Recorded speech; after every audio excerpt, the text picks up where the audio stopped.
Punta kami ng 7-Eleven. Kakagutom guys. Nagay yung asawa ko. Ayan o. Gutom daw siya. Eh malapit lang naman. Ayan lang. Malapit lang ng convenience store. Walking distance lang. Walking distance lang. Dito lang kita antayin ha.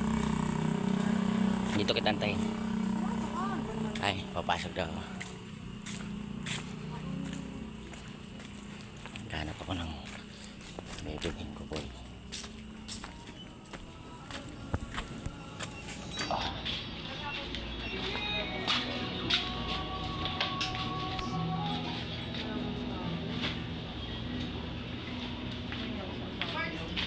Nadurog lang yan. Nadurog. Kaya sigit-sigit. Wala lang. Ano? Meron pala sila eh. Hot lang. Ha? Hot lang tayo, ha? Wala bang cold? Walang cold? Cold yan.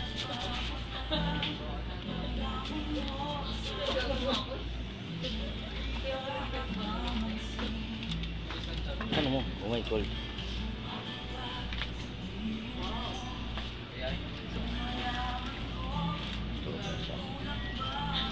Nagulat mo siya guys. Haba na ng pupo na naman.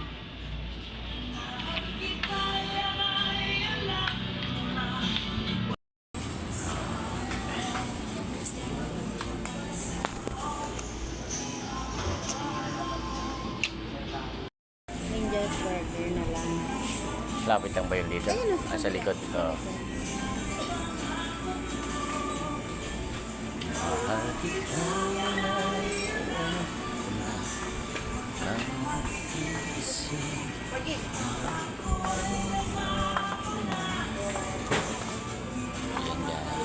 Ano bang inano mo? Baso?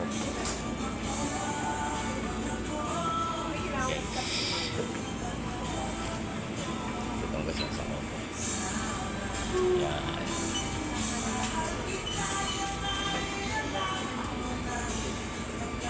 Guys.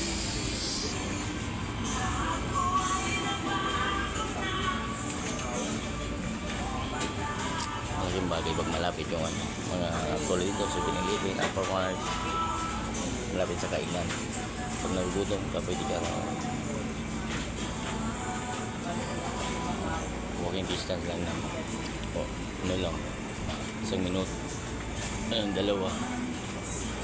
Doon na kami. Saan mo ito titiblay? Hindi ko alam ito. Mainit lang. Kinawal mo ako ng bahala dyan. Nalikas pa kayo kayo. Dito lang ano. Sige. Wala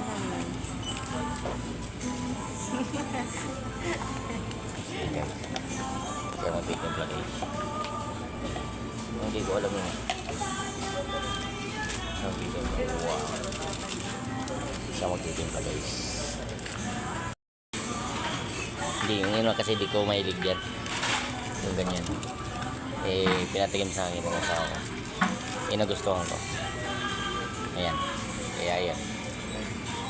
Kahiligan ko na. Ang sarap sa kasi. Ito may gatas.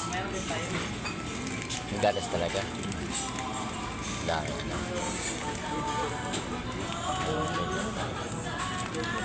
Singat-singat. Ito pa rin pala yung nangangat ka sa upin ko. Ayaw ko mag-ahit. Kala kong kaya niya.